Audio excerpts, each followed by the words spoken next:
मैं देख रहा हूँ कि सारे यंगस्टर्स हैं और कुछ ना कुछ जॉब कर रहे होंगे, कुछ स्टडी कर रहे होंगे। तो मैंने जो टॉपिक लिया है कुछ इसी तरीके से लिया है। आप लोग सारे खोल सकते हैं लूक चैप्टर 15, लूका उसका 15वां अध्याय। लूका 15 अध्याय।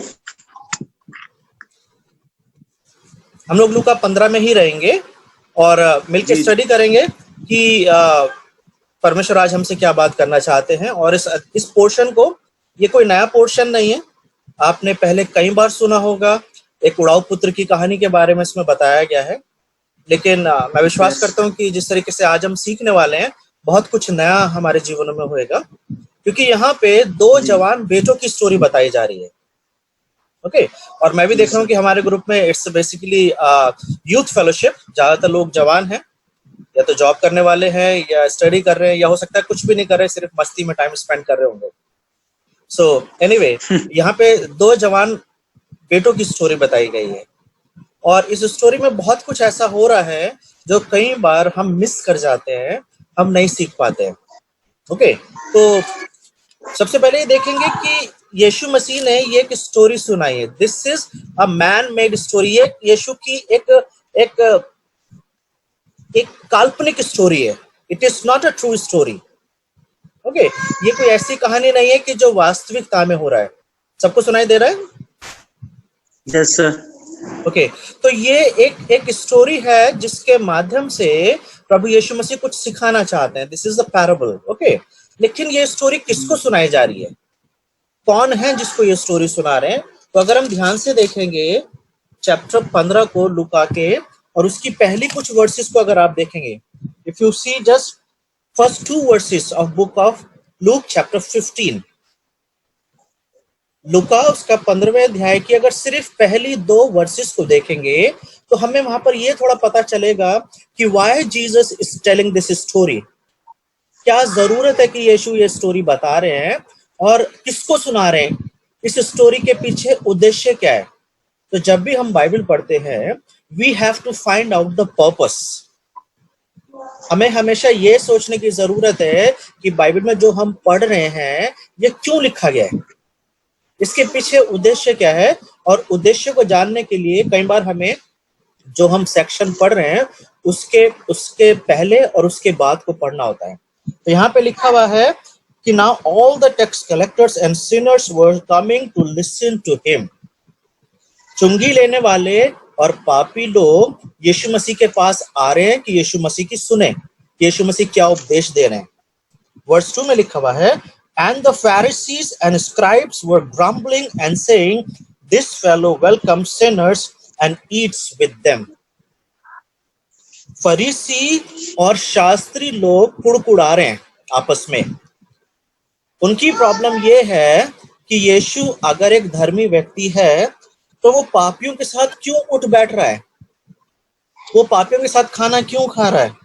उसके दोस्त या उसके जो फ्रेंड्स हैं या जिनके साथ वो उठता बैठता है वो पापी है, चुंगी लेने वाले हैं। तो बेसिकली अगर हम यहीं से अपने उड़ाऊ पुत्र की कहानी को शुरू करें तो यहाँ पर वो ये बताना चाह रहे हैं, फरीसी और शास्त्री लोग, that they are the best people. वो बहुत अच्छे हैं, उनके जीवन में कोई पाप नहीं है और वो किसी भी तरीके से पापी लोगों के साथ उठते बैठते नहीं है। लेकिन ये जो यीशु है जो परमेश्वर की बातें करता है, ये क्या कर रहा है? ये पापियों के साथ उठा बैठा है। तो यीशु ने उनके दिमाग की इस बात को पहचाना और उसको ध्यान में रखते हुए यीशु एक स्टोरी सुनाते हैं। और स्टोरी आपको सबको पता है, एक पिता है, उसके 2 बेटे हैं। छोटे बेटे ने अपना हिस्सा मांगा, वो हिस्सा लेके चला गया दूर देश में, हो सकता है दार्जिलिंग से दिल्ली आ गया होगा, और दिल्ली आके उसने अपना सारा पैसा, सारी प्रॉपर्टी इधर उधर उड़ा दी, और जब उसके पास कुछ नहीं बचा वापस जा रहा है। यू नो दिस स्टोरी, सुना है ना ये स्टोरी आपने पहले? जी। आज मिलके थोड़ा सा सीखेंगे कि इसमें क्या क्या हो रहा है। तो जब हम जाते हैं पहली ही 15वीं वर्स में, वर्स 15 में, 11 में, सॉरी वर्स 11 में, तो वहां पर हम ये देखते हैं कि छोटे बेटे ने प्रॉपर्टी में से अपना हिस्सा मांगा। करेक्ट? यस। तो जब प्रॉपर्टी में से उसने अपना हिस्सा मांगा तो उस समय में प्रॉपर्टी किसे बोला करते थे, पहले हमें ये अंडरस्टैंड करना पड़ेगा। तो आप लोग सब अनम्यूट हो सकते हैं और मुझे जवाब दे सकते हैं कि प्रॉपर्टी उस समय में जिस वक्त यीशु मसीह पृथ्वी पर घूम रहे हैं, ये सुसमाचार सुना रहे हैं और ये स्टोरी बता रहे हैं, उस समय में प्रॉपर्टी किसे बोला करते थे? प्रॉपर्टी का मतलब क्या होता है? उसमें से जमीन वगैरह उसमें प्रॉपर्टी का हिस्सा लिया, घर का हिस्सा लिया, पैसे से जो भी उसकी बनता था उसने ले लिया। बाकी के लोग क्या बोलते हैं? और दार्जिलिंग वालों की आवाज सुने, देखें कैसा बोलते हैं।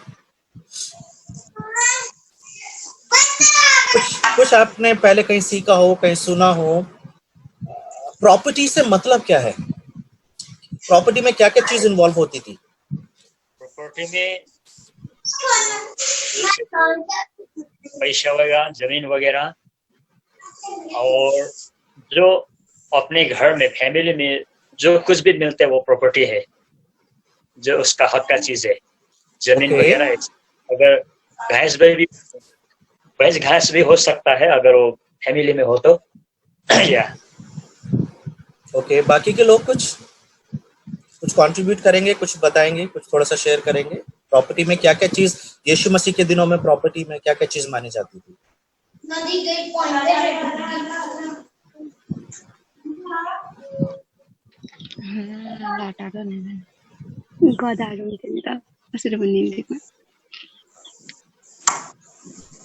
ओके, प्रॉपर्टी में मुझे पता है आप सबको आइडिया है, लेकिन आप बोल नहीं रहे हैं। प्रॉपर्टी के अंदर सबसे पहले घर के जानवरों को इंक्लूड किया जाता था। घर में अगर भेड़े हैं, गधे हैं, ऊंट हैं, तो ये प्रॉपर्टी का एक हिस्सा होते थे। जिसके पास जितने ज्यादा जानवर होते थे उतना ज्यादा वो व्यक्ति धनी माना जाता था। दूसरा, उसकी फसल, उसकी खेती, जितनी अच्छी फसल होती थी उतना धनी वो व्यक्ति माना जाता था। हमें पता है अय्यूब की स्टोरी के अंदर अय्यूब के जानवरों की गिनती दी गई है। अय्यूब के पास कितने जानवर थे, कितनी क्वांटिटी में थे। तो ये क्यों दिए जा रहे हैं? क्योंकि एनिमल्स का, जानवरों का घर में रखना एक प्रॉपर्टी का हिस्सा माना जाता था। और तीसरा नंबर जो होता था वो होता था जमीन। जमीन कितनी बड़ी है। और चौथे नंबर में प्रॉपर्टी में आता था सोने या चांदी के सिक्के। आज शायद प्रॉपर्टी को लेके जब हम बात करते हैं तो जमीन और बैंक बैलेंस की बात करते हैं, लेकिन यीशु मसीह के समय में मनी जो थी वो बिल्कुल लास्ट में काउंट की जाती थी। उससे पहले जो भी जानवर हैं या फसल है या जमीन है, इसको पहले स्थान पे रखा जाता था और सोना या चांदी के सिक्कों को बिल्कुल एंड में रखा जाता था।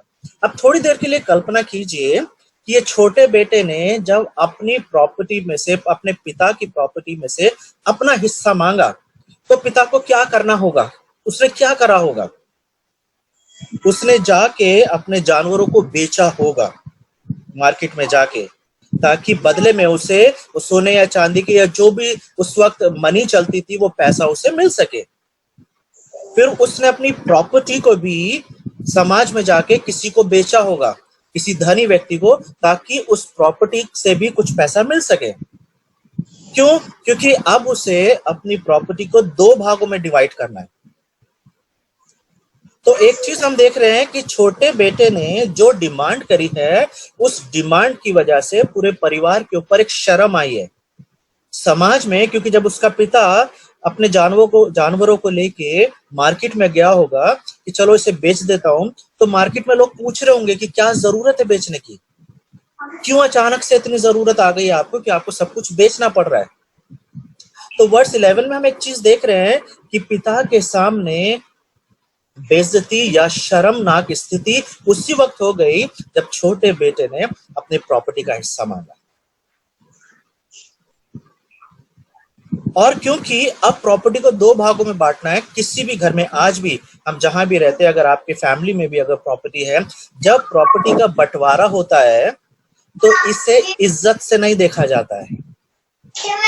तो इसको बहुत हेल्दी या बहुत ऑनरेबल एक्ट नहीं बोला जाता है, इसको एक शर्मनाक एक्ट बोला जाता है कि जैसे माता पिता के मरते प्रॉपर्टी को लेके डिवीजन होने लगते हैं, भाई बहनों में झगड़े होने लगते हैं। ये कुछ उसी तरीके का एनवायरनमेंट हमें यहाँ पर देखने को मिल रहा है। तो यीशु मसीह यहाँ पर सबसे पहले छोटे बेटे की बात कर रहे हैं।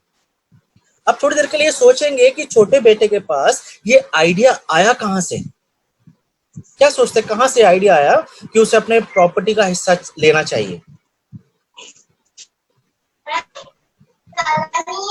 वो ये इसलिए मतलब उसने मांगा, चाहता अपनी लाइफ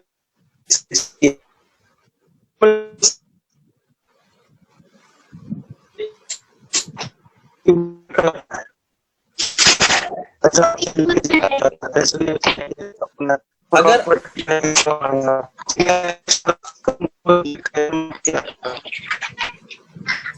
अगर आप भजन संहिता 1 को देखेंगे, साम चैप्टर 1, तो वहां पे लिखा हुआ है, क्या ही धन्य है वो पुरुष जो दुष्टों की युक्ति पर नहीं चलता, ना पापियों के मार्ग में खड़ा होता है, ना ठट्ठा करने वालों की मंडली में बैठता है। तो वहां पे एक व्यक्ति की क्वालिटी बताई जा रही है कि एक ब्लेसेड पर्सन या एक अच्छा व्यक्ति या एक विश्वासी व्यक्ति वो होता है जो पापियों के साथ नहीं उठता बैठता, ना ठट्ठा करने वालों की मंडली में बैठता है, ना पापियों के मार्ग में चलता है। नीति वचन में एक जगह ऐसा लिखा हुआ है कि बुरी संगति अच्छे चरित्र को खराब कर देती है। Bad company spoils the good character। और यहाँ पर अगर छोटा बेटा है, ये अपने परिवार का, अगर छोटा बेटा अपनी प्रॉपर्टी का हिस्सा मांग रहा है, तो इससे एक चीज समझ में आ रही है, यीशु मसीह ये बताना चाह रहे हैं कि जिन लोगों में वो उठता बैठता है वो अच्छी संगति नहीं है। अगर आप अपने घरों से दूर हैं, सिटीज के अंदर हैं, जॉब करने आए हैं, स्टडी करने आए हैं, तो एक वार्निंग आपके लिए हो सकती है आज के इस मैसेज से। आपको ये देखना है कि आपकी संगति कैसी है, किस तरीके के लोगों में उठ रहे बैठ रहे हैं। कहीं ऐसा तो नहीं कि आप भी ऐसे लोगों में उठ रहे बैठ रहे हैं जो आपके अच्छे कैरेक्टर को स्पॉइल कर सकता है।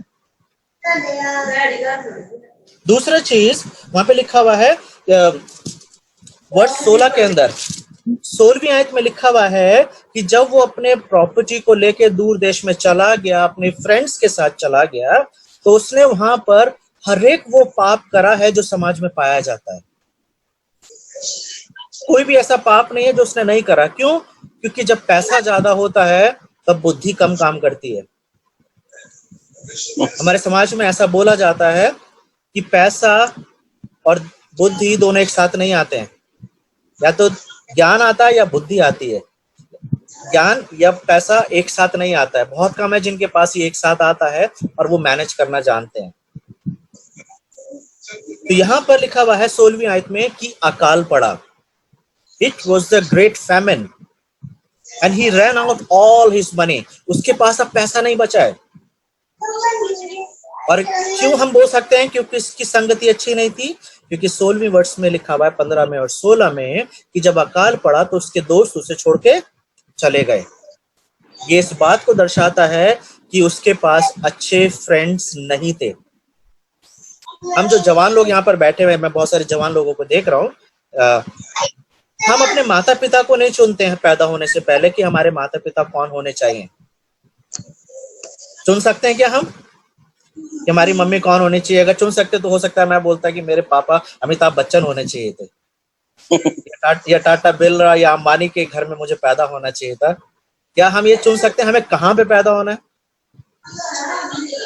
अगर ऐसा होता तो हो सकता है मैं सोचता मुझे व्हाइट हाउस में पैदा होना चाहिए था, अमेरिका में या स्विट्जरलैंड में या कहीं अच्छी जगह पर किसी रिच के घर में। कुछ चीजों का चुनाव हम नहीं कर सकते, लेकिन कुछ चीजों का चुनाव हम करते हैं। हम अपने भाई बहन नहीं चुन सकते हैं, हम अपने माता पिता नहीं चुन सकते हैं, लेकिन हम अपने फ्रेंड चुनते हैं। तो किस तरीके के फ्रेंड्स आपने चुने हैं अपनी लाइफ में जिन्हें आप बोलते हैं कि वो आपके फ्रेंड हैं, जिनके साथ आप हमेशा व्हाट्सएप पे या फेसबुक पे या फोन पे रहते हैं? What kind of a friends you have? ये इस लड़के का चॉइस है कि उसने ऐसे दोस्त चुने कि जब उसका पैसा खत्म हो गया, जब उन्होंने सारी अय्याशी कर ली, तो उसे छोड़ के चले गए। लेकिन 16वीं वर्ष में एक जगह लिखा हुआ है, 16वीं वर्ष को अगर आप ध्यान से देखेंगे तो जब वर्ष खत्म हो रही है तो वहां पर ऐसा लिखा हुआ है कि उन दिनों में अकाल पड़ा और किसी ने भी उसे किसी तरीके का काम नहीं दिया। No one gave him anything, किसी ने उसे कुछ नहीं दिया, ना तो उसे खाने पीने के लिए कुछ दिया, ना उसे किसी तरीके की जॉब दी। अब थोड़ी देर के लिए सोचिए, लोग उसे जॉब क्यों नहीं दे रहे हैं? क्या रीजन है कि लोग उसे जॉब नहीं दे रहे हैं? क्या रीजन है कि जिस समाज में वो गया हुआ है वहां के लोग उसकी मदद करने को तैयार नहीं है? उसका रीजन ये हो सकता है कि उस लड़के का कैरेक्टर इतना खराब है कि उस समाज के लोग उसे जानते हैं। उस समाज के लोगों को पता है कि ये वो लड़का है जो जुआ खेलता था, गलत जगहों पे जाता था, सेक्स में इन्वॉल्व था, ड्रग्स में इन्वॉल्व था, शराबें पिया करता था, हर तरीके का गलत काम करता था, तो इसे अपने से दूर रखो। क्योंकि वहां पे लिखा हुआ है 16वीं आयत में, किसी ने उसे कुछ नहीं दिया। तो ना देने के लिए पीछे दो ही रीजन हो सकते हैं, बैड कैरेक्टर और शेमफुल सन। या तो उस समाज के लोग जानते होंगे कि ये वही बेटा है जिसने अपने पिता के ऊपर शर्मिंदगी लेकर आया है, इसकी वजह से इसके पिता का सर झुक गया है क्योंकि इसने अपनी प्रॉपर्टी का हिस्सा मांगा था। तो एक चीज तय है कि जो बच्चे होते हैं वो बच्चे अपने माता पिता के लिए इज्जत भी लेकर आते हैं, और बच्चों की वजह से ही माता पिता को शर्मिंदगी उठानी पड़ती है।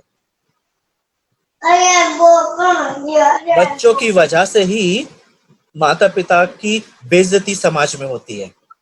तो अपने बारे में सोचिए, what kind of a daughter और what kind of a son are you?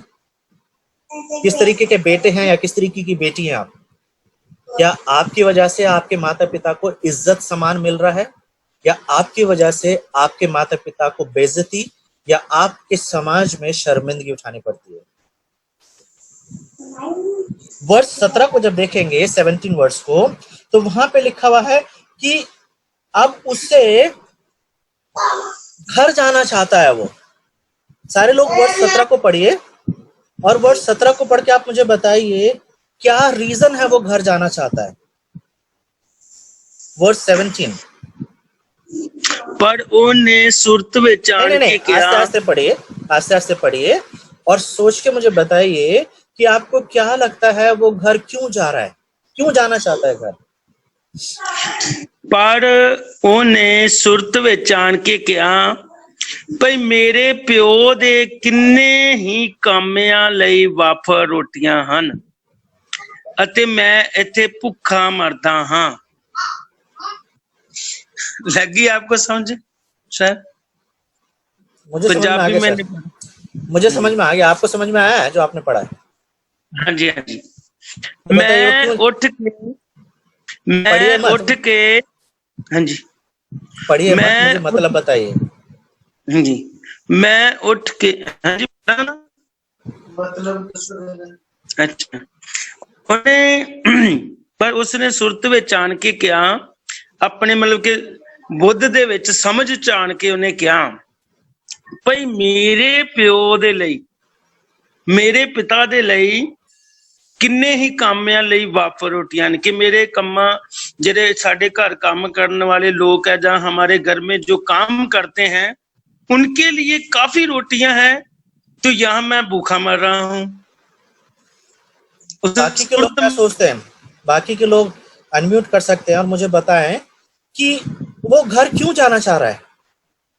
बाकी के लोग जो देख रहे हैं, क्या रीजन है कि वो घर जाना चाहता है अभी?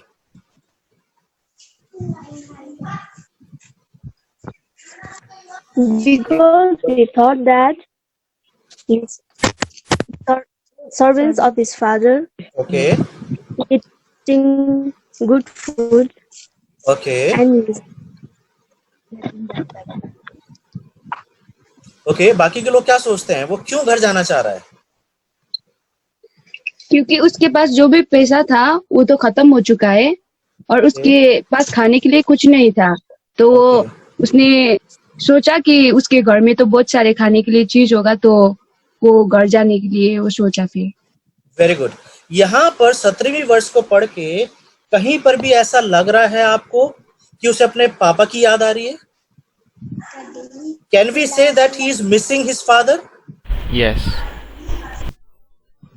How can you say that he is missing his father? आप कैसे कह सकते हैं कि वो अपने पिता को मिस कर रहा है?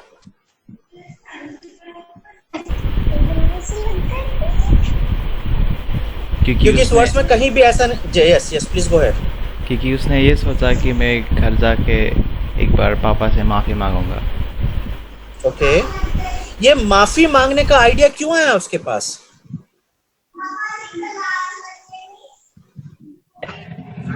ये सब क्या कुछ खत्म हो ये गया। क्या ये रिपेंटेंस जेन्युइन रिपेंटेंस है, या क्योंकि अब उसे खाने को कुछ नहीं मिल रहा है तो उसे पापा की याद आ रही है? क्योंकि हमें बहुत ध्यान से यहाँ पर ये चीज सीखनी है, क्योंकि क्या वो अपने पापा को मिस कर रहा है, क्या उसे अपने भाई की याद आ रही है? कहीं ऐसा लिखा हुआ है क्या? नहीं, ऐसा नहीं लिखा हुआ है। He is not missing his father, he is not missing his brother, लेकिन प्रॉब्लम ये है कि अभी उसे वो खाना खाना पड़ रहा है जो सुअर खाते हैं।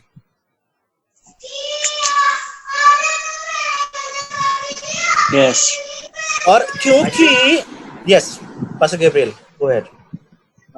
ये उसने परदेश में उसको इनसिक्योर फील किया उस वक्त। ओके ओके ओके, तो प्रदेश में इनसिक्योर फील कर रहा है। तो जी, एक मेरे हिसाब से। चीज, यस गुड, तो एक चीज तय है कि ये जो वो सोच रहा है अपने फैमिली के बारे में, क्योंकि वो क्या सोच रहा है 17वीं वर्ष में कि मेरे पिता के घर में क्या है, बहुत सारे लोग हैं, नौकर हैं जो क्या करते हैं, बहुत अच्छे से खाते पीते हैं। क्या उसने ये शब्द बोले वहां पे कि मेरे पिता के घर में मैं बहुत आराम से रहता था, मेरे पिता बहुत अच्छे इंसान हैं? क्या वहां पे उसने ऐसा बोला है? नहीं, क्या उसने ऐसा बोला है कि मेरे पिता को शायद मेरी चिंता हो रही होगी? ये जो कन्फेशन है, देखिए यीशु मसीह जब एक स्टोरी सुना रहे हैं ना, तो इसके पीछे बहुत कुछ लिखा हुआ है। इसके पीछे हम ये भी पूछ सकते हैं अपने आप से कि जब आप और मैं प्रभु यीशु मसीह के पास आते हैं तो क्यों आते हैं? क्योंकि इस लड़के की जरूरत है, इसलिए वो अपने पिता के पास जा रहा है। तो एक चीज तय है कि अगर इसके बेटे को के पास पैसा खत्म नहीं हुआ होता तो क्या वो अपने पिता के बारे में सोचता? नहीं सोचता। तो इसका मतलब ये है उसकी जरूरत उसे पिता के पास लेके जा रही है। पिता का और बेटे का प्यार दिखाई नहीं दे रहा है यहाँ पे। क्या दिखाई दे रहा है क्या आपको? क्या आप ये कह सकते हैं कि छोटा बेटा अपने पिता से इतना प्यार करता है कि आज उसे अपने पिता की याद आ रही है? दो तरीके के लोग हमारे समाज में पाए जाते हैं। एक तरीके के वो लोग होते हैं जो चर्च इसलिए जाते हैं, प्रार्थना इसलिए करते हैं ताकि उनकी जरूरतें पूरी होती रहे। दूसरे तरीके के वो लोग होते हैं जो चर्च इसलिए जाते हैं, प्रार्थना इसलिए करते हैं क्योंकि वो परमेश्वर से प्यार करते हैं। ये बेटा जो है आज इसे पिता की याद सिर्फ इसलिए आ रही है क्योंकि आज इसके पास कुछ नहीं है और कोई भी इसे कुछ नहीं दे रहा है। तो क्या ये एक जेन्युइन लव है अपने पिता के लिए? क्या ये एक अच्छा प्यार है एक बेटे का अपने पिता के लिए? ठीक है, इस विचार में रहेंगे, सोचते रहेंगे। वर्ष 19 को देखते हैं। वर्ष 19 में वो क्या कर रहा है? वो एक जाने से पहले वो एक स्पीच तैयार कर रहा है। अगर आप ध्यान से देखेंगे तो वो एक प्लान करता है 18 वर्ष में कि जब वो अपने पिता के पास जाएगा तो ये शब्द वो बोलेगा। क्या बोलेगा? कि मैंने पिता तेरे विरोध में और स्वर्ग के विरोध में पाप करा है, अब मैं इस लायक नहीं कि तेरा बेटा कहलाऊं। और उसने एक स्पीच तैयार करी, उसकी प्रैक्टिस करी और उसके बाद वो अपने घर जा रहा है। ऐसे लिखा हुआ है ना। अब मुझे एक चीज बताइए कि जब वो अपने घर जा रहा है, 20वीं आयत में ऐसा लिखा हुआ है कि जब उसके पिता ने उसे दूर से देखा तो वो भाग के उसके पास गया। ऐसे लिखा हुआ है ना 20वीं आयत में, When his father saw afar, he just ran. वो भाग के गया, उससे गले लगा लिया, उससे बहुत चूमा। ऐसे लिखा हुआ ना 20वीं आयत में। मुझे एक चीज बताइए, उसके पिता को कैसे पता कि उसका बेटा आज आने वाला है?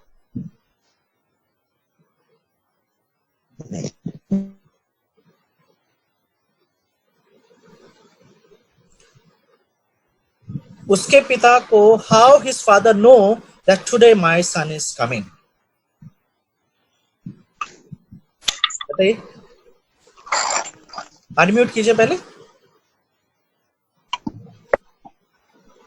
क्योंकि वो एवरीडे देखता था कि वो उसका बेटा लौट के आएगा, तो ओके, तो इसका मतलब ये है कि वो रोज उसका इंतजार करता था। करेक्ट। पिता का रोज इंतजार करना किस बात को दर्शा रहा है?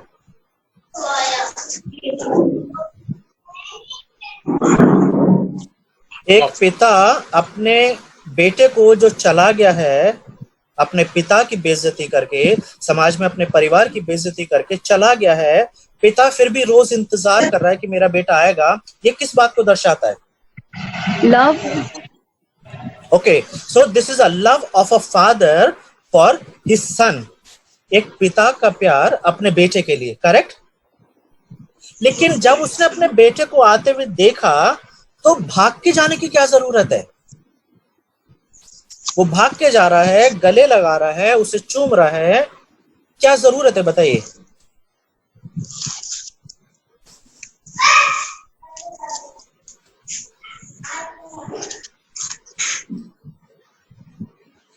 उस समय में पिता जिस भी वक्त अपने ये... जी बोलिए बोलिए। जी, पिता अपने बेटे से बहुत प्यार करता है। ओके, किसी और के पास कुछ है? पिता क्यों भाग के जा रहा है अपने बेटे के पास?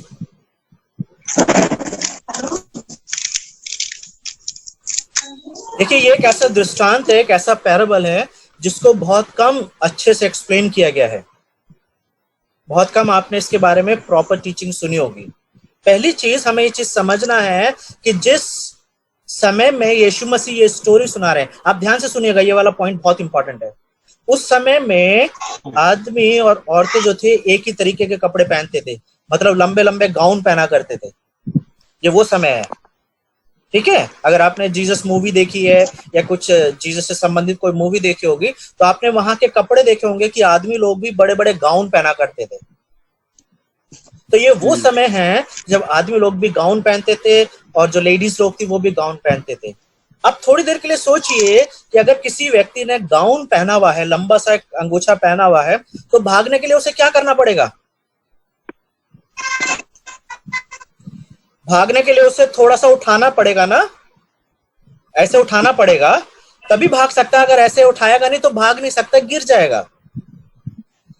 जब वो व्यक्ति अपने बेटे की तरफ भाग रहा है अपने कपड़े ऊपर को उठा के, तो ये समाज में एक शर्मनाक एक घटना मानी जाती थी कि भागने के लिए, क्योंकि आदमी के पैर भी दिखने अच्छी बात नहीं होती थी समाज में।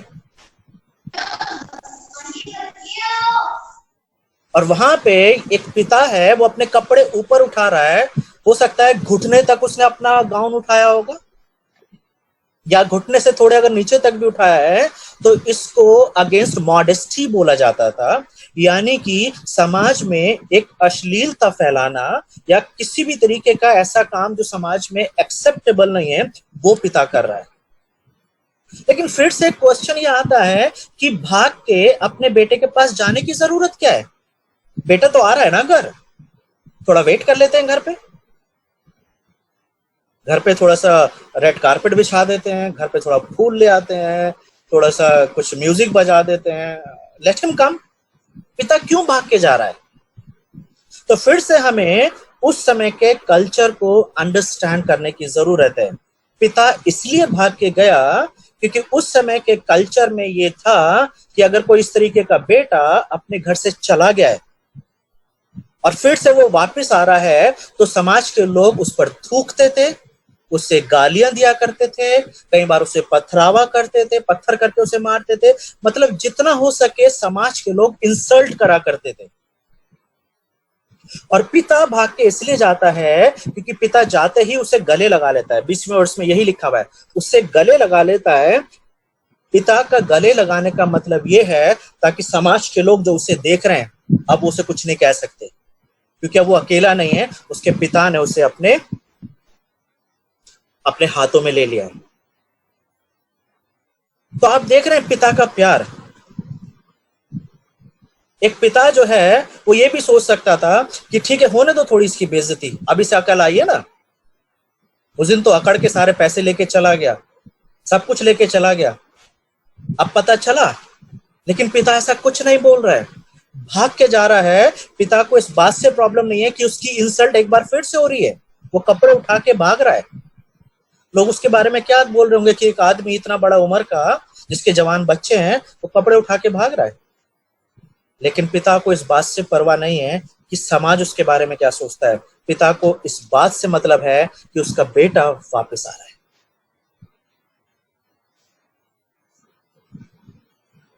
पिता ने अभी कुछ नहीं सुना है। अब यहां पर एक चीज है जो आपको नोटिस करने की जरूरत है, वो है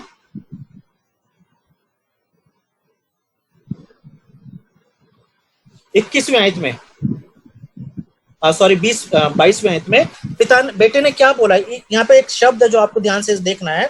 22वीं आयत में बेटे ने वो जो स्पीच तैयार करी थी, वो जो उसने बोलना है, जो डायलॉग उसने तैयार करा था, उस डायलॉग को बिल्कुल एज इट इज बोलता है।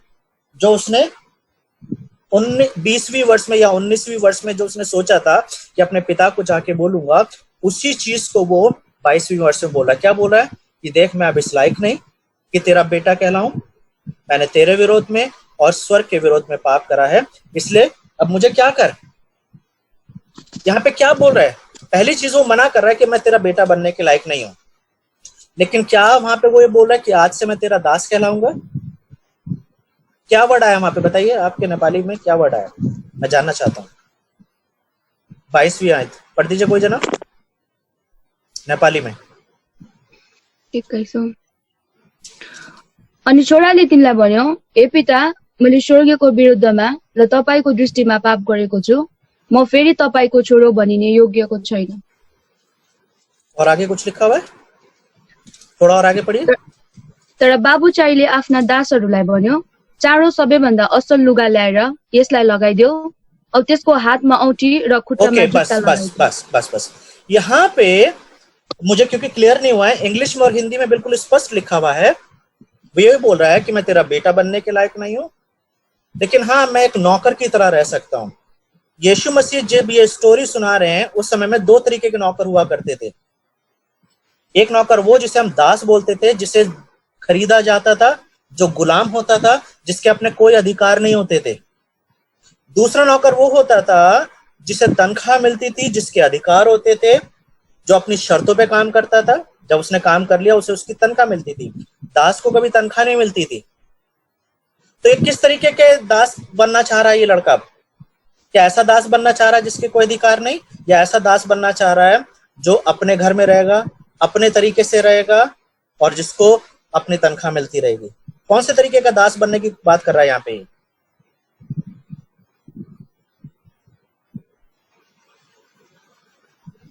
क्योंकि अगर आप इंग्लिश की बाइबल पढ़ेंगे तो वहां पे बिल्कुल स्पष्ट रूप से लिखा हुआ है, he says that take me as a hired servant. एक हायर्ड सर्वेंट मतलब कि मुझे उस नौकर की तरह ट्रीट करो जिसको तनख्वाह मिलती है। मैं 8 घंटे आपके यहाँ आके काम करूंगा, लेकिन शाम को मैं अपने घर जाऊंगा सोने के लिए, और हर दिन आप मुझे जो मेरी तनख्वाह होगी या जो मेरी रोज की मजदूरी होगी आप मुझे दे सकते हैं। तो क्या ये एक जेन्युइन रिपेंटेंस है? वो अपने पिता को ये नहीं बोला कि आज से मैं तेरा गुलाम, आज से मुझे एक ऐसे नौकर की तरह आप ट्रीट करो जिसके कोई अधिकार नहीं होते। तो यहां पर भी एक हायर, जिसे हम हायर करते हैं, जिससे हम काम कराते हैं ताकि उसे हम पैसा दें, क्योंकि ऐसे व्यक्ति के अपने अधिकार होते हैं। तो यहाँ पे ये लड़का जो है इस तरीके की बात कर रहा है। लेकिन एक चीज और थोड़ा नोटिस करेंगे, 21 से 23 में पिता ने 4 चीजें करी अपने बेटे के लिए। क्या करा? अच्छे कपड़े, उसमें लिखा हुआ द बेस्ट वन, अच्छे कपड़े, अंगूठी, सैंडल, और एक अच्छा पला हुआ अच्छा सा एक जानवर, एक भेड़ काटी गई है। यही हुआ है ना? ये 4 चीजें हैं। ये 4 चीजें कहां से आ रही है? वो बड़े बेटे के बैंक अकाउंट से पैसा खर्च किया जा रहा है। जो अच्छे कपड़े आ रहे हैं वो बड़े बेटे के अकाउंट से खर्च किया जा रहा है, जो सैंडल आ रही है वो बड़े बेटे के अकाउंट से खर्च किया जा रहा है, जो जानवर काटा जा रहा है वो भी बड़े बेटे के अकाउंट का एक हिस्सा है। तो एक चीज हम देख रहे हैं कि छोटे बेटे ने सब कुछ उड़ा दिया है। अब पिता जिस तरीके से उसे ट्रीट कर रहा है वो सब कुछ बड़े बेटे का खर्चा किया जा रहा है। लेकिन जब 25वीं वर्ष के अंदर बड़ा बेटा वापस आता है, जो सबसे अच्छा बेटा है, जिसने पिता से कभी कुछ नहीं मांगा है, जिसने कभी जानवर नहीं मांगा कि एक जानवर काट दो पिता ताकि मैं अपने दोस्तों के साथ एंजॉय कर लूं, थोड़ा सा पार्टी कर लूं। उसने कभी अपने पिता से नहीं बोला कि थोड़ा सा एक्स्ट्रा सैलरी दे दो मुझे ताकि मैं अपने दोस्तों के साथ डिस्को में चला जाऊं, मूवी देखने चला जाऊं, दार्जिलिंग घूमने चला जाऊं, अपने फ्रेंड्स के साथ नेपाल हो जाता हूं कुछ दिनों के लिए। उसने कभी कुछ नहीं मांगा। He is the good son, बहुत अच्छा बेटा है, हमेशा अपने पिता की सेवा करता रहा, खेत में काम करना, पिता का ध्यान रखना। He is a good son. लेकिन क्या ये बेटा, जब इस बेटे को ये पता चला, बड़े बेटे को, कि मेरा छोटा भाई आ गया है, तब उसका रिएक्शन कैसा हो रहा है? उसका रिएक्शन ये है कि वो घर में नहीं आना चाहता है। यही लिखा हुआ है ना, वो घर में नहीं आना चाहता है, वो बाहर है। और पिता जो है उसे बाहर लेने जाता है और उसे बोलता है, बेटा तेरा छोटा भाई जो चला गया था वो वापस आ गया है। He was dead and now he's alive। लेकिन छोटा बेटा क्या बोल रहा है? अगर आप छोटे 25वीं आयत से लेके आखिर तक देखेंगे तो बड़े बेटे की जो लैंग्वेज है, जो टोन है, जो बात करने की भाषा है, वो बहुत गंदी है। वो कह रहा है तेरा ये जो छोटा बेटा जो चला गया था, तेरा ये छोटा बेटा, वो ये नहीं बोल रहा कि मेरा छोटा भाई जो चला गया था। This son of yours, English में लिखा हुआ, जो तेरा छोटा बेटा चला गया था, जिसने सारा पैसा गंदे कामों में उड़ा दिया, तेरा ये छोटा बेटा वापस आ गया है और तू उसके साथ पार्टी कर रहा है। तो बेसिकली मेरे एक पास्टर थे, वो एक चीज बोला करते थे कि हम कितने बड़े विश्वासी हैं इसका सबूत तब पता चलता है जब विपत्तियां या परेशानियां, दिक्कत हमारे ऊपर आती है। हम जो अपने आप को बिलीवर्स बोलते हैं, क्रिश्चियंस बोलते हैं, we are like a tea bag. Tea bag देखा ना, जो चाय बनाते हैं डिप डिप वाली? तो उस चाय का रंग कब आता है? जब उसे गर्म पानी में डाला जाता है। जैसे उस पैकेट को गर्म पानी में डालते हो तभी रंग आता है। अगर वो पैकेट बाहर रखा हुआ है तो उसमें रंग नहीं आएगा कोई भी। और आप और मैं भी कई बार इसी तरीके से हैं। हम उस टी बैग की तरह हैं कि जब कठिन परिस्थितियों के अंदर हमें डुबाया जाता है तब हमारी असलियत सामने निकल कर आती है कि हम अच्छे हैं कि बुरे हैं। तब पता चलता है हम विश्वासी हैं कि नहीं है। हर संडे चर्च में जाके हालेलुया, प्रेज द लॉर्ड कहना और हाथ उठा के गाने गाना बहुत आसान होता है, लेकिन कठिन परिस्थितियों में विश्वासी बने रहना एक इंपॉर्टेंट है। बाइबल में क्या लिखा हुआ है? जो अंत तक वफादार रहेगा जीवन का मुकुट उसे मिलेगा।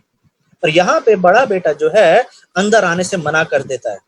लेकिन अगर स्टोरी को एंड करें तो क्या चीज हमें देखने को मिल रही है? ये स्टोरी यीशु मसीह ने क्यों सुनाई है?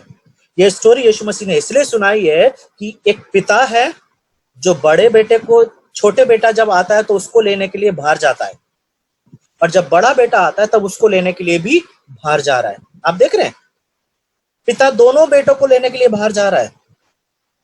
छोटा बेटा, उसे बेइज्जती ना हो, लोग उसको लांछन ना करें, लोग उसके बारे में गलत ना बोलें, people should not insult him, तो पिता इसलिए भाग के जा रहा है, अपनी परवाह करे बिना उसको बचाने जाता है। और छोटा बेटा नहीं आना चाह रहा है, बड़ा बेटा, तो बड़े बेटे को भी लेने गया है, समझाने गया है। लेकिन ये स्टोरी एंड हो जाती है क्योंकि वहां पे यीशु मसीह ने नहीं बताया कि फाइनली बड़ा बेटा घर में आया कि नहीं आया। लेकिन अब आप कल्पना कीजिए, आप अपने आप को किस बेटे के साथ तुलना करते हैं?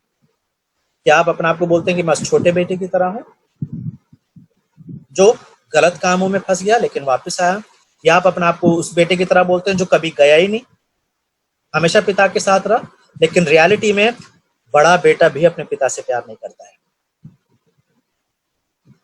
उसे इस बात का दुख है कि अब जो कुछ बचा है वो उसका था, और अब छोटा बेटा जो आ गया है तो अब उसे अपना बैंक अकाउंट, अपनी प्रॉपर्टी, अपना हिस्सा उसके साथ शेयर करना पड़ेगा। तो बड़ा बेटा जो है पिता से भी नफरत कर रहा है और बड़ा बेटा अपने छोटे भाई से भी नफरत कर रहा है। So what kind of a person I am? और जब मैं कभी इस स्टोरी के बारे में स्टडी करता हूँ, पढ़ता हूँ, तो कई बार मैं अपने आप को छोटे बेटे की तरह देखता हूँ, कई बार मैं अपने आप को बड़े बेटे की तरह देखता हूँ। लेकिन हम परमेश्वर का धन्यवाद देते हैं कि हमारे पास एक ऐसा स्वर्गीय पिता है। We have a wonderful father, heavenly father, जो हर एक परिस्थिति में हमें वापस बुला लेते हैं, हर एक परिस्थिति में हमें अपने पास रख लेते हैं।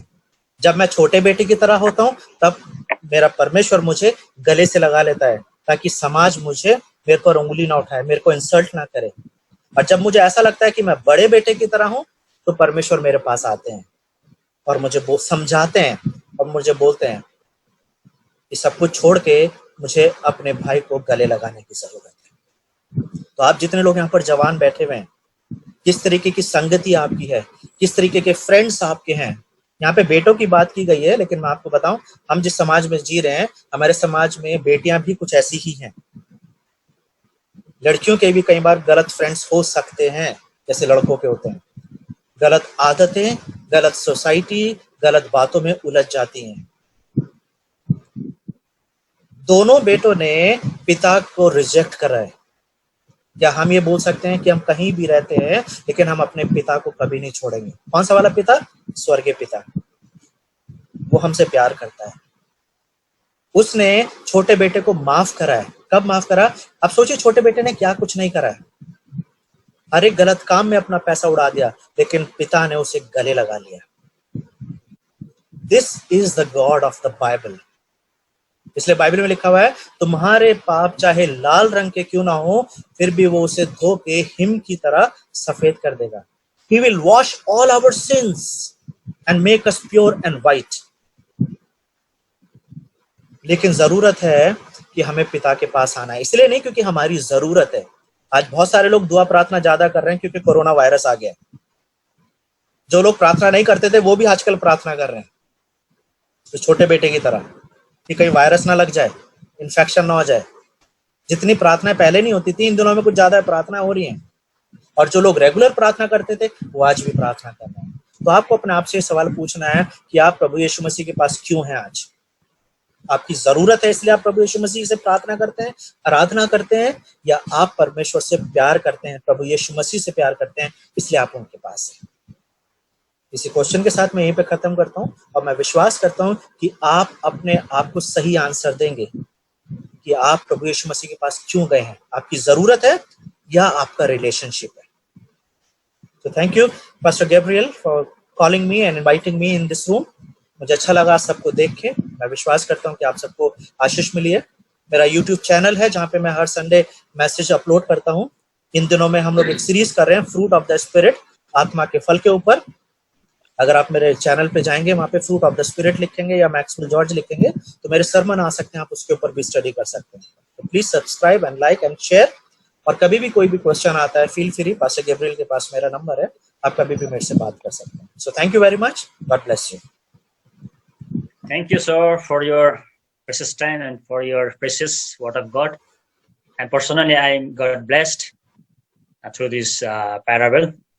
हामीले बडो असल प्रकारले हाम्रा सरबाट हामीले सिकेका छौँ। विशेष यहाँ म एक दुईवटा नयाँ चेहरा देख्दैछु, उहाँहरूको म परिचय मलाई सोध्न मन पर्यो। ग्यालेक्सी A20 को त 3 जना बसिरहनु भएको छ। कहाँबाट होला परिचय पाउन सकिन्छ? अडियो अन गर्ने। हजुर, हामी चाहिँ पोखरेबुङको। ओके, पोखरेबुङ ओके, वेलकम छ। साइराको हो, साइरा मण्डली? हजुर। ओके, ल हाम्रो हरेक शनिबार यो समयमा ओके यही समयमा संगति हुन्छ अघि, र हामी फेरि नेक्स्ट स्याटरडे सेम टाइममा हुनेछ। र फेरि पनि हाम्रो अर्को एकजना वक्ता हुनुहुन्छ, उहाँ अघिबाटै बुक हुनुहुन्छ, उहाँ हाम्रो Amit Mandal. Next week Amit Mandal will speak with us. उहाँ ग्लोमस डाइरेक्टर हुनुहुन्छ, उहाँ आउँदै हुनुहुन्छ हामीसँग। अनि यहाँ भर्खरै मात्र जोडिनु भएको हाम्रो भाइ हुनुहुन्छ रोशन शर्मा। भाइ कहाँदेखि हुनुहुन्छ होला? सबैलाई जय मसीह। म चाहिँ यहाँ सिलगढीको सिलगढी कुन चाहिँ मण्डली हो? यो बेथेल मण्डली, सिलास अङ्कलको, सिलास पास्टरको मण्डलीको। स्वागत छ भाइलाई। है सुन्यो, हाम्रो हरेक शनिबार यो अनलाइन संगति राखेको छ र भाइलाई स्वागत छ। ओके, कतिजना हुन्छ। जोडिन खोज्दै थियो तर उहाँहरू फेरि अफलाइन बसाइको कारण होला र हामी फेरि पनि सम्पूर्ण आजको संगति हुनुभएका सबैलाई हामी धन्यवाद दिन चाहन्छौँ र विशेष कुनै प्रार्थनाका विषयहरू छ भने यति बेला हामी प्रार्थना गर्छौँ, त्यस पछाडि हामी आजको संगतिलाई हामी अन्त गर्नेछौँ। र विशेष कुनै प्रार्थना छ पोखरेबुङबाट सिलगढीबाट कुनै प्रार्थना छ भनेदेखिलाई यस समय हामी प्रार्थना गर्नेछौँ। ओके, आगामी दिनहरूमा अझ अन्य हाम्रा युथहरूलाई भाइ सिलगढीबाट ये आइडिया नंबर दिएर जोडाउन सकिनेछ। प्रार्थना कर सकते हैं। हमारे जो नेक्स्ट संडे से चर्च शुरू होना है, जैसे गाइडलाइंस आ रहा है, अब ये नहीं पता है कि मिल पाएंगे कि नहीं मिल पाएंगे। बहुत कुछ उन्होंने गाइडलाइन दे दिया है जिसको चर्च में रखना जरूरी है, तो पता नहीं कैसे करेंगे अभी। तो प्रार्थना करें कि ये जो कंफ्यूजन है ये दूर हो और जो यूट्यूब के जो मिनिस्ट्री शुरू करा है इससे बहुतों के जीवन में आशीष आए, ज्यादा से ज्यादा लोग सरमन को सुने, स्टडी करें और प्रभु में आगे बढ़ते रहें। तो ठीक है, अब जो मैक्सवेल सरले भन्नुभएको छ अहिले अब सायद यो लकडाउनको पिरियडबाट खत्तम त होइन, बिस्तारै लचिलो हुँदैछ र धार्मिक स्थलहरूलाई खोलिने प्रयास भएको छ, तर कतिवटा धेरैवटा गाइडलाइन पालन गर्नुपर्ने छ। विशेष सहरी क्षेत्रको लागि हामी त्यो विषयलाई हामी मिलेर हामी प्रार्थना गर्नेछौँ। विशेष यो लकडाउनको समयमा जो चर्चहरू खोलिनेछ, धार्मिक स्थलहरू, त्यहाँ सेनिटाइजर गर्नुपर्ने, मास्क लगाउनुपर्ने थुप्रै गाइडलाइनहरू छ। अनि परमेश्वरले अझ ज्ञान बुद्धि दिउन्। अनि धेरैजना मानिसहरू चाहेर पनि चर्च लाग्न सकिराखेको छैन, अनि उनीहरू एकअर्कासँग भेट्न उनीहरू इच्छुक छन् तर पनि कतिवटा कारणले भेटेको छैन। यो परिस्थितिको लागि हामी सबै मिलेर हामी प्रार्थना गर्नेछौँ र हामी प्रार्थना गर्नेछौँ है, यो सबै मिलेर। Thank you lord. बुबा, हामी प्रार्थना गर्दैछौँ यस समय जो वर्तमान जुन सरकारले गाइडलाइनलाई उनीहरूले पालन गर्नका लागि जुन चर्चहरू धार्मिक स्थलहरूलाई खोल्ने भएको छ, तर पनि कतिवटा गाइडलाइनहरू आज धार्मिक स्थललाई दिइने भएको छ।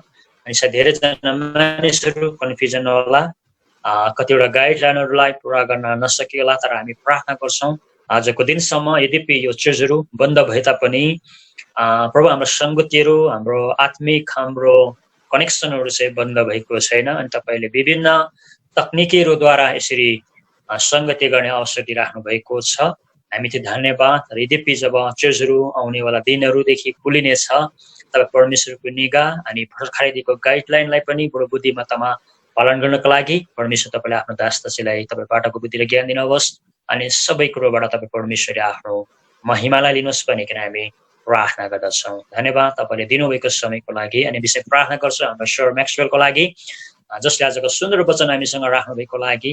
उहाँको जो युट्युब च्यानल छ, उहाँको जुन एउटा तपाईँ परमेश्वर दिनुभएको सेवकाय छ, वरदान छ, आशिष दिनुहोस् परमेश्वर। अनि उहाँको जीवनबाट, उहाँको हरेक कुराबाट तपाईँ उचालिनुहोस्।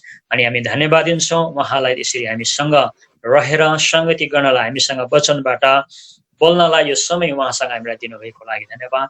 तपाईँले जोड्नुभयो हाम्रा सिलगढीबाट, पोखरीबुङबाट अनि हाम्रो वरपरबाट जतिजना आजको दिन चाहेर पनि जोडिन सकेनन्, आगामी दिनहरूसम्म उहाँसँग हामी यसरी नै जोडिन्छौँ अनि सङ्गतिलाई हामी हात राख्नेछौँ। पिता, तपाईँले हामीलाई आशिष दिनुहोस्, तपाईँ बाटाको बुद्धि र ज्ञान दिनुहोस्, अझ सिकाउनुहोस्। अनि यो जुम अनलाइन सङ्गतिले अझ तपाईँको महिमालाई लिन सकौँ। अनि हामी यसरी नै सारा संसारमा छरिएर बसेका विभिन्न परिस्थिति कारणवश आफ्नो ठाउँमा रहन पाएका त्यहाँ हाम्रा मानिसहरूलाई, हाम्रा युथ भाइ बहिनीहरूलाई हामी भेट्न सकौँ, उनीहरू प्रार्थना गर्न सकौँ।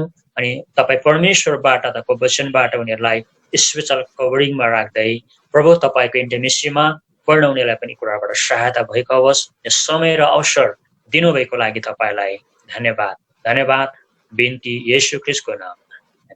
यस समय विशेष एउटा हामी विषयमा प्रार्थना गरौँ। अनि त्यो प्रार्थना चाहिँ हो विशेष हाम्रो गाउँ र घरहरूमा जो बाहिरबाट इस समय हम प्रार्थना करने जा रहे हैं कि इस समय गांव में जो लोग गांव में थे वो काम की वजह से अभी विभिन्न जगह पे, विभिन्न राज्य में, विभिन्न कंट्री पे है, लेकिन वो कारणवश घर में कई लोग आ रहे हैं, उसकी सुरक्षा के लिए हम प्रार्थना करेंगे।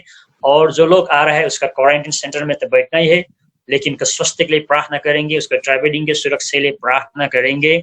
और उसके जो विशेष दिल्ली, बेंगलोर जो रेड जोन में रखा हुआ है, उधर से भी कई लोग आ रहा है, चेन्नई से और आउट ऑफ इंडिया में से आ रहा है।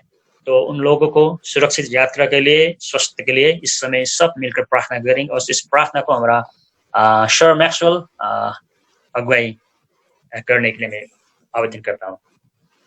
आइए सब हम अपनी आंखों को बंद करें और प्रार्थना करें।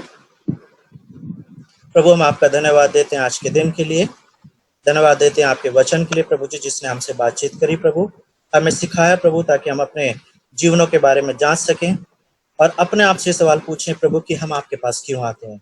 क्या हमारी जरूरतें हैं जो हम आपके पास आते हैं, या हम आपसे प्रेम करते हैं इसलिए हम आपके पास आते हैं। प्रभु, यही प्रार्थना है कि हम अच्छे से अपने आप को जवाब दे सकें, अच्छे से अपने जीवन को वैसे चला सकें प्रभु जैसा आप चाहते हैं, ताकि प्रभु हमेशा इस जन्म में और जब हम इसके बाद आपके पास आते हैं तो हमेशा प्रभु जी हम आपके उस अनंत जीवन में आपके साथ पाए जाएं। विशेष तौर से प्रभु हम प्रार्थना करना चाहते हैं अपने उन सारे मजदूर भाइयों के लिए, उन सब लेबर्स के लिए प्रभु जी, जो अलग अलग जगहों से, बड़े बड़े शहरों से प्रभु जी अपने अपने गांव में, अपने अपने शहरों में जा रहे हैं प्रभु।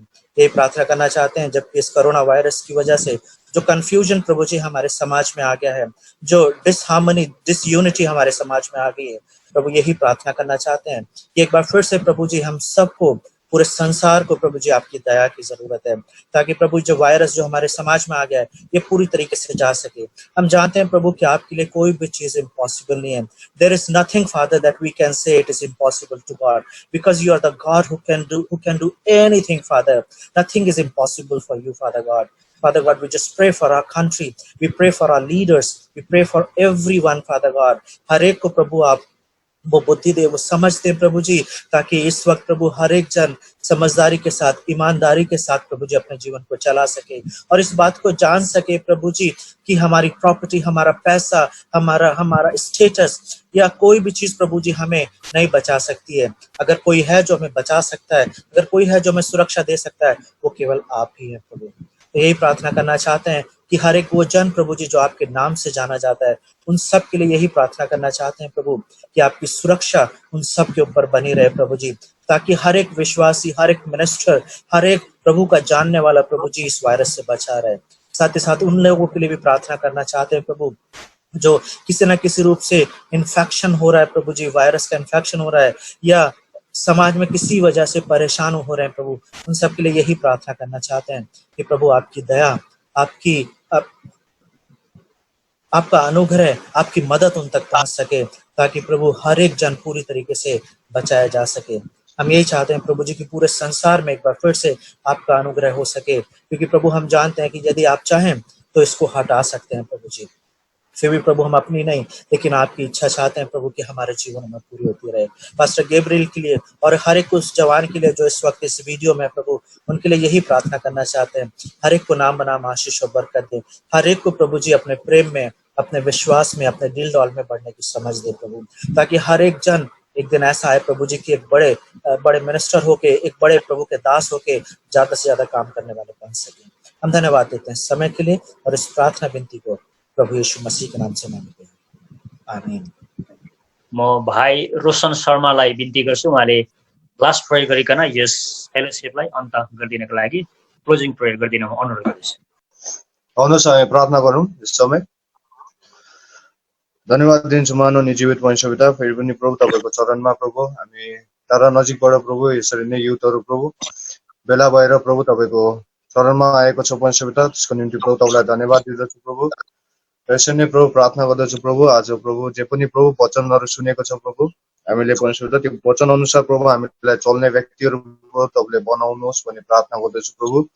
र प्रभु प्रत्येकको जीवनमा प्रभु तपाईँले बास गर्नुहोस् भन्ने प्रार्थना गर्दछु प्रभु। र यसरी नै प्रार्थना गर्दछु प्रभु, यस समय प्रभु धेरै डरलाग्दो समयहरू छ परमेश्वर पिता, यो भाइरसहरूको कारणले गर्दा प्रभु मान्छेहरूलाई प्रभु धेरै डर र प्रभु चिन्तितले भरिएको छ परमेश्वर पिता। यो भाइरसहरू प्रभु चाँडैभन्दा चाँडै प्रभु यस देशहरूबाट प्रभु हटेकोस् भन्ने प्रार्थना गर्दछु प्रभु। र कुनै प्रकारको प्रभु हामी इन्फेक्टेडहरू हुनदेखि प्रभु तपाईँले बचाउनुहोस् भन्ने प्रार्थना गर्दछु प्रभु।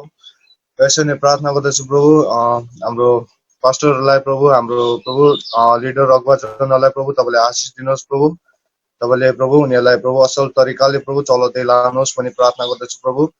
परमेश्वर पिता तपाईँसित सबै बिन्तीहरू राख्दछु प्रभु र यसरी नै प्रभु हामी युथहरूलाई प्रभु तपाईँले आशिष दिनुहोस् प्रभु तपाईँले नै प्रभु हामीलाई प्रभु यस समयहरूमा प्रभु हामीले तपाईँको स्तुति प्रशंसा तपाईँलाई प्रभु कसरी चढाउनु पर्ने परमेश्वर पिता त्यो ज्ञान बुद्धिहरू दिएर प्रभु तपाईँले हामीलाई चलाउँदै लानुहोस् भन्ने प्रार्थना गर्दछु प्रभु र यसरी नै प्रार्थना गर्दछु प्रत्येकको परिवारको साथमा प्रभु तपाईँ रहनुहोस् प्रभु यहाँ जतिजना पनि प्रभु भेला भएको छ परमेश्वर पिता त्यो प्रत्येकलाई प्रभु तपाईँले आशिष दिनुहोस् प्रभु र जो पनि प्रभु यस सङ्गतिमा प्रभु आउनु सकेन उनीहरूलाई प्रभु तपाईँले प्रभु नेक्स्ट टाइम प्रभु आउने मौकाहरू प्रभु तपाईँले दिनुहोस् भन्ने प्रार्थना गर्दछु प्रभु र प्रत्येक बिन्तीहरू प्रभु तपाईँको हातमा राख्दछु परमेश्वर पिता र यसरी नै प्रभु यस दिनमा प्रभु तपाईँले हामीलाई बचाएर राख्नुहोस् भन्ने प्रार्थना गर्दछु प्रभु यस बिन्तीलाई माग्छु माया गर्नुहुने ख्रीष्ट येशूको नाममा आमेन। Amen. And so thank you all and Jai Masih and see you next week. Same day and same time. Thank you. God bless you. Thank you, Pastor Sir, for your precious time and word of God. And see you again. And remember in prayer, and we also remember our prayer. Bye.